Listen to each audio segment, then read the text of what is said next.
resistance, fading like the stars where you wish to be. You know what it means. Mientras suena Oasis por los parlantes de la Uniradio, vamos a hablar de la semana pasada. Nos quedamos con ganas de hablar un rato más con Lupata, con Lucía Zapata, cuando nos hablaba, bueno, del conflicto en la zona de Crimea, en el este ucraniano, entre los europeístas y Putin, y hablaba un poco de cuál había sido el papel que estaba jugando los Estados Unidos, o que más bien no estaban jugando los Estados Unidos en este tema. A mí me dieron ganas de hincarle un poco el diente a lo que ha sido, en términos generales, la política exterior del gobierno Obama, porque si hay algo que ha sido, es que no ha sido clara, digamos. Podemos decir que las dos administraciones de Obama han pasado por diferentes momentos en términos de sus posicionamientos de política exterior. Recuerdo que, bueno, a Obama ya se lo ha acusado de todo. Si vamos, si lo leemos desde el lado de los opositores a Obama se le pega tanto por derecha como por izquierda, por sus acciones en política exterior. Y me parece que a la hora de analizar, de entender un poco dónde está parado el presidente Obama en términos de política exterior en el contexto de su país, no es lo mismo hacer política exterior acá que hacer política exterior cuando uno es presidente de los Estados Unidos, y ahora vamos a hablar un poco de por qué. Y me parecía que lo que podemos aportar desde la ciencia política y desde algunas corrientes de análisis es un poco cuáles son las tradiciones de la política exterior norteamericana, brevemente, cuáles son como las posiciones más típicas que históricamente han prevalecido a la hora de entender lo que hacen los presidentes y lo que hacen los gobiernos con su política exterior en los Estados Unidos. Y para eso les quería contar un cuentito muy breve, que es el de los 4 gigantes de la política exterior norteamericana, ¿no? En Estados Unidos se habla de los 4 gigantes para referirse a Alexander Hamilton, para referirse a Woodrow Wilson, para referirse a Thomas Jefferson y para referirse a Andrew Jackson. Estas 4 figuras les voy a contar brevemente cuáles fueron las posiciones que ellos sostuvieron en política exterior, que dentro de las que propusieron estos 4 tipos se puede encasillar toda la historia del siglo XX y XXI de la política exterior norteamericana. ¿Quién fue Alexander Hamilton? Alexander Hamilton fue el primer secretario del Tesoro de los Estados Unidos entre 1789 y 1795, allá en los albores de la creación de los Estados Unidos de América. Alexander Hamilton fue un tipo que propuso que la política exterior norteamericana tenía que estar fuertemente ligada a la defensa de los intereses económicos de los Estados Unidos en el mundo. ¿Cuál era la posición de Hamilton en política exterior? Era la de decir, bueno, nosotros tenemos que intervenir siempre que nuestros negocios nos lo reclamen, digamos. Siempre que se necesita abrir un mercado, que se necesite colocar la producción norteamericana, que la economía requiera para nuestra potenciación industrial requiera de una salida por el lado armamentista, está justificado en ese sentido la intervención en otros países. ¿A qué se ha asociado esto? Hamilton lo estaba diciendo, como les decía, ya por el año 1789. Pero eso ha sido un poco la marca que ha tenido lo que es la política exterior de los republicanos, digamos, durante el siglo XX, ¿no? Pero no de todos los republicanos, más bien de lo que se habla como de la derecha más moderado, de la centro derecha republicana, ¿no? Un republicano medio, de derecha moderado, es un hamiltoniano. En nuestra historia más reciente, digamos, ¿cuál fue un momento hamiltoniano muy conocido de la historia política norteamericana? Los tiempos de Ronald Reagan y de George Bush padre, por ejemplo, ¿no? George Bush padre era un tipo que sí sostenía la idea de que los Estados Unidos tenían el derecho a intervenir en otros lugares cuando con eso se estuvieran salvando intereses económicos que eran vitales para la vida de la nación. Luego tenemos como la otra cara del espejo, digamos, el segundo presidente del cual les voy a contar un poco, que fue Woodrow Wilson. Este sí fue presidente, Hamilton no. Wilson fue presidente en los tiempos de la Primera Guerra Mundial. Wilson fue presidente entre 1913 y 1921. Fue el presidente que finalmente llevó al triunfo de la Triple Entente en la Primera Guerra Mundial. El presidente que terminó inclinando la balanza a favor de Francia, Inglaterra y Rusia en la Primera Guerra Mundial.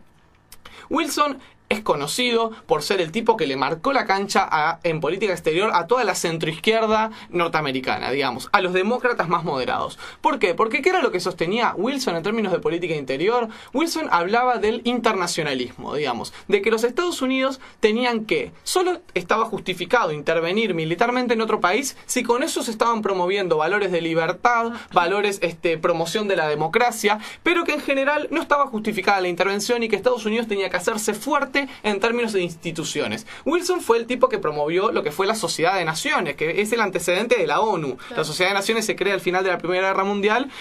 No tuvo gran éxito porque en ese momento nadie estaba demasiado interesado en la paz internacional, digamos, todavía la mayoría de los países. Los primeros que rompen con esa Sociedad de Naciones fueron los italianos, la Italia de Mussolini, cuando hace su incursión por África con esa idea loca de Mussolini de reeditar los tiempos del Imperio Romano. Ahí se sale de la Sociedad de Naciones y la Sociedad de Naciones no logra establecerse, no logra su principal cometido, que era evitar que hubiese una Segunda Guerra Mundial, ¿no? Como hubo la Segunda Guerra Mundial, podemos decir que fueron poco eficaces. Pero Wilson sí instaló esta idea de que Estados Unidos tenía que promover los acuerdos multilaterales, promover la organización multilateral de la política, promover sociedades con otros países y solamente intervenir en los casos en que Estados Unidos pudiera dar cuenta de su supremacía moral, digamos, de poder expandir valores al resto del mundo, ¿no? En nuestra historia reciente, un momento wilsoniano típico y que todos los analistas reconocen es la presidencia de Bill Clinton, por ejemplo. Bill Clinton fue un tipo fuertemente vinculado a estas ideas wilsonianas. Todo lo que fue su promoción de los tratados de Oslo, de la paz entre Israel y Palestina, lo que fue la intervención de Clinton cuando el conflicto en la zona de los Balcanes, cuando la época de la guerra entre Kosovo y la ex Yugoslavia, en la cual Clinton finalmente decide intervenir para perseguir al criminal de guerra Milosevic, genocida, digamos, en la guerra entre croatas, serbios y los otros, croatas, serbios, me faltan unos, y los que eran musulmanes, bueno, no me salen. En esa eran un montón, pero principalmente eran entre tres. Bill Clinton tenía fuertemente arraigada esta idea, ¿no? De la intervención de Estados Unidos se justificaba en esos términos. El otro padre, el otro gigante de la tradición política en política exterior norteamericana fue Thomas Jefferson, que fue presidente entre 1801 y 1809. Sí es un gigante, lo que tienen como dentro de los padres de la patria. Sí. Es una de las caras que está... Está en el Colorado. Exactamente, es una de las caras que está en el cañón del Colorado. Si está ahí, yo creo que es el indicador capo. más importante, ¿no? Thomas Jefferson es muy cómica su postura en política exterior, porque es el tipo que... tiene la postura más de izquierda, si se quiere, en términos de política exterior, pero no la planteó desde un lugar de izquierda, sino que la izquierda se agarró un poco de él, ¿no? Porque Thomas Jefferson tenía la idea de que los Estados Unidos tenían que ser un país de pequeños pastores, de pequeños granjeros, de pequeños agricultores, que ir a la guerra era defender los intereses de la industria muchas veces, era defender los intereses del comercio y de grupos... de la alta oligarquía norteamericana, que el Estado no estaba para estar al servicio de esos grupos. El Estado estaba para velar por el bien común de la población. Por lo tanto, según Jefferson, solo se justificaba una intervención en cualquier otro lugar del mundo en casos de agresiones directas contra el pueblo de los Estados Unidos, digamos. O sea, Jefferson hubiese estado de acuerdo con que Estados Unidos ingresara, por ejemplo, a la Segunda Guerra Mundial cuando los japoneses atacan la base de Pearl Harbor, ¿no? Pero no hubiese estado de acuerdo de ninguna manera con ingresar, por ejemplo, a la guerra de Vietnam, en la cual los norteamericanos no tenían nada que ir a hacer allí. Jefferson entonces sentó esta idea de que desconfiáramos, Jefferson nos decía, desconfíen mucho de estas grandes empresas que están todo el tiempo tratando de promover la guerra, porque en realidad el Estado le está haciendo el juego de ir a abrirle mercados y los que se embroman es el conjunto de la población que paga los costos de eso, ¿no?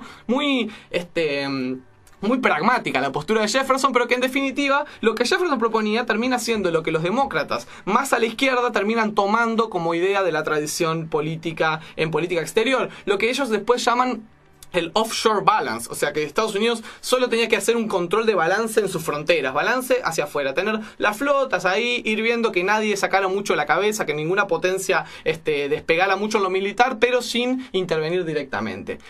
Un presidente que le dio para adelante esta idea fue, por ejemplo, Eisenhower. Eisenhower, que siendo un militar, un general recontra condecorado, Eisenhower fue el presidente que sucedió a Harry Truman y que sucedió antes Truman a Roosevelt. Fue el presidente de la posguerra mundial, de la post-segunda guerra mundial. Eisenhower, antes de irse de su presidencia, dijo: debemos estar muy atentos y protegernos en contra del complejo militar industrial. El tipo, como militar, reconoció y dijo: el gobierno de los Estados Unidos está fuertemente todo el tiempo presionado por el complejo militar industrial. O sea, las grandes industrias que producen armas y que tienen que hacer uso de esas armas, colocarlas. Entonces decía, él hizo una defensa acérrima de que el Estado no tenía que hacerle el juego a esas grandes industrias ni a los propios organismos de la defensa que estaban promoviendo todo el tiempo las intervenciones en el resto del mundo. Y lo decía un militar, o sea, con conocimiento de causa. Y no podía dejar de nombrarles al cuarto de los gigantes de la tradición de política exterior norteamericana, porque es el más divertido de todos. Estamos hablando de Andrew Jackson. Jackson fue presidente entre 1829 y 1837, un presidente que no pasará a la historia por haber tenido enormes virtudes, y que sentó las bases de lo que sería la política exterior de la extrema derecha norteamericana, del Tea Party, de los Homero Simpson, la Sarah Palin. ¿Cuál es la idea muy básica de la política exterior para Andrew Jackson? Andrew Jackson no le importa intervenir para proteger los intereses comerciales de los Estados Unidos, como haría un centroderechista, un hamiltoniano. No le interesa intervenir para promover mucho menos la libertad y la democracia, como haría un centrista como Woodrow Wilson. Lo que dice Andrew Jackson es que él desconfía de esas cosas, de promover a las burguesías, esos eran intereses particulares. Lo que él dice es que si alguien se mueve, hay que darle un palo en la cabeza. Directamente. Si nos miran feo, hay que matarlos antes de que se puedan hacer demasiado fuertes. La idea de Jackson es bien la idea del Tea Party en política exterior, la idea de que no estamos para proteger los intereses de nadie, simplemente los intereses de la nación. Y los intereses de la nación se protegen pegándole a lo que se mueva antes de que se vuelva demasiado grande. Eso, entonces, si ustedes tuvieran que adivinar cuál es un momento fuertemente jacksoniano de la historia reciente norteamericana, es las dos presidencias de George Bush, hijo, ¿no? De George W. Bush, que tenía muy fuertemente arraigada esta idea de pegarle a lo que se mueva. Me quedé pensando en Reagan. No sé por qué yo Reagan lo hubiera colocado en... ¿En esta? Sí. No, pero Ronald Reagan fue el que terminó, tuvo algunos momentos, digamos, muy inteligentes de política exterior. Destrozó a El Salvador, fue como bastante agresiva en ese sentido. La yo como contra la veía nicaragüense, muy halcón. ¿Sabés en qué momento yo lo veo moderado a Reagan? Por ejemplo, Reagan fue un tipo que hasta el último momento trató de evitar la guerra de las Malvinas, por ejemplo. Ajá, Reagan fue el tipo que le llamaba por teléfono a la Margaret Thatcher para decirle: no te vayas a ir a meter al Atlántico Sur, yo no te voy a ir a apoyar, claro, yo me llevo bien con los militares con los militares argentinos, claro. no me metas en este quilombo. Y, o sea, yo lo veía más hamiltoniano a Claro, Reagan. yo no sé por qué, vos es que cuando lo ubicaste dije, voy a esperar que termine la clasificación. Pero capaz que está ahí como en el borde, ¿no? Tiene momentos. Tiene momentos. Está bien. Y, por ejemplo, Jimmy Carter, ¿dónde...? No, Jimmy Carter, evidentemente, era más que nada, para mí, un wilsoniano. Un tipo que lo que hacía era promover todo el tiempo la idea del multilateralismo, de que Estados Unidos tenía que buscar instituciones superiores que lo cobijaran y que lo acompañaran, digamos. Todo en lo cual se defecó George Bush, ¿no? Cuando va a la guerra contra Irak, la invasión de Irak, la cual no la acompañan las Naciones Unidas, no la acompaña ni siquiera la OTAN, que es el complejo militar, los aliados militares de Estados Unidos. Termina yendo a la guerra con dos personajes que esa guerra les cuesta su carrera política, como Tony Blair en Gran Bretaña y José María Aznar en España, ¿no? Dos tipos que juegan ese papel paupérrimo de ser los adlaretes de Bush en una guerra sangrienta y sin sentido. Es el momento jacksoniano por excelencia. Bien, a ver, ¿cuáles son un poco las claves para entender esto? Lo que decíamos, estos tipos, estas cuatro tradiciones, los jacksonianos en la ultraderecha, los hamiltonianos en la centroderecha, los wilsonianos en la centro-centroizquierda y los jeffersonianos en la izquierda, se dividen dentro de estas clasificaciones toda la idea, de lo que es cuánto apoyo se le da a las instituciones internacionales, a las Naciones Unidas, cuánta pelota se le da a esto, quiénes son halcones y quiénes son palomas, quiénes son unilateralistas o multilateralistas, quiénes son intervencionistas o no intervencionistas. Y la pregunta que acá surge es: ¿qué es lo que ha sido la presidencia de Barack Obama en estos términos? Yo creo que Obama ha tenido diversos momentos. Me parece que Obama llega a la presidencia con un discurso fuertemente jeffersoniano, digamos, un discurso muy ubicado a la izquierda, que le termina valiendo un premio Nobel, digamos, claro. Un premio Nobel que se lo dan apenas ingresó sin haber hecho nada. Sin haber asumido el gobierno, apenas. Por el discurso.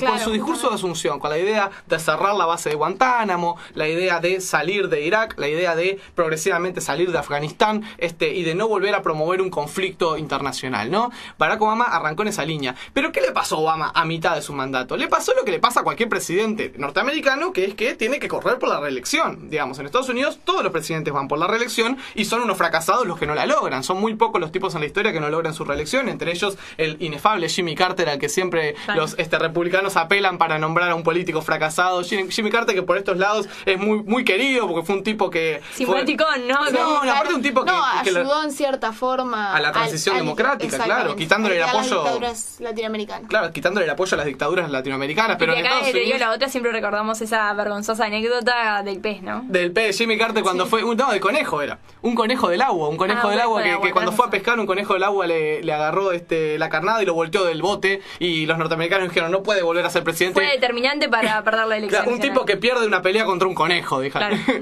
Pero bien, Obama en su momento, cuando va por la reelección en 2012, un año antes más o menos, cambió su discurso en términos de política exterior. Se corrió hacia un lugar mucho más hacia el centro y mucho más volcado hacia el votante medio norteamericano. Porque el votante medio norteamericano es hamiltoniano, digamos. Claro. Y en algunos casos, cuando le meten mucho miedo, como en tiempos de Bush, se vuelve un jacksoniano, se vuelve Homero Simpson, está sentado en su casa y queriendo que el Estado lo proteja de cualquier amenaza latente que pueda haber contra la seguridad nacional. Obama en esa época fue cuando hizo la cacería de Bin Laden y salió a mostrar el cadáver por todos lados. Fue cuando promovió la cacería del dictador libio también, de Gaddafi, promovió esa cacería y también hicieron mostrar el cadáver por todos lados. No, y luego y posterior a esas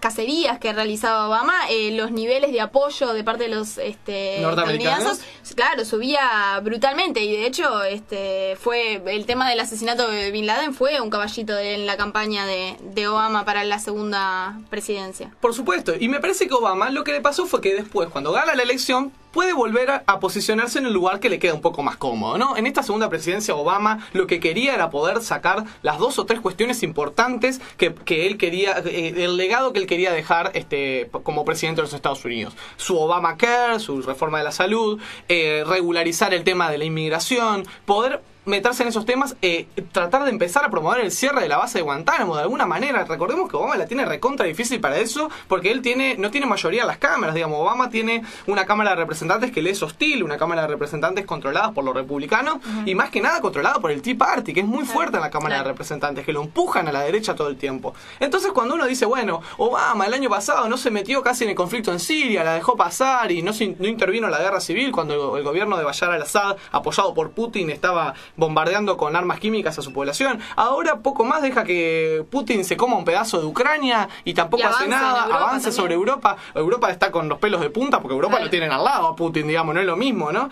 Cuando Obama, en realidad, a mí me parece que está haciendo lo que querría haber hecho desde un principio, que es ubicarse en el lugar que en términos de política exterior le queda más cómodo, que es como un tipo que no va a intervenir en conflictos en los cuales no tenga, digamos, un peligro directo para la seguridad norteamericana. Digamos, Obama sí estaba obligado a cazar a Bin Laden, que fue el tipo que asesinó, digamos, generó todo a 6.000 norteamericanos en territorio norteamericano, cosa que nunca había pasado en la historia de ese país, pero no va a ir más allá de eso. A mí me parece que cuando la gente dice, no entiendo cómo un presidente de Estados Unidos puede ser como tan paloma, digamos, o tan debilidad que incluso le valió salir del primer puesto de los hombres más poderosos del mundo, ¿no? Puesto que lo tiene Vladimir Putin hace un par de años, el de la revista Time.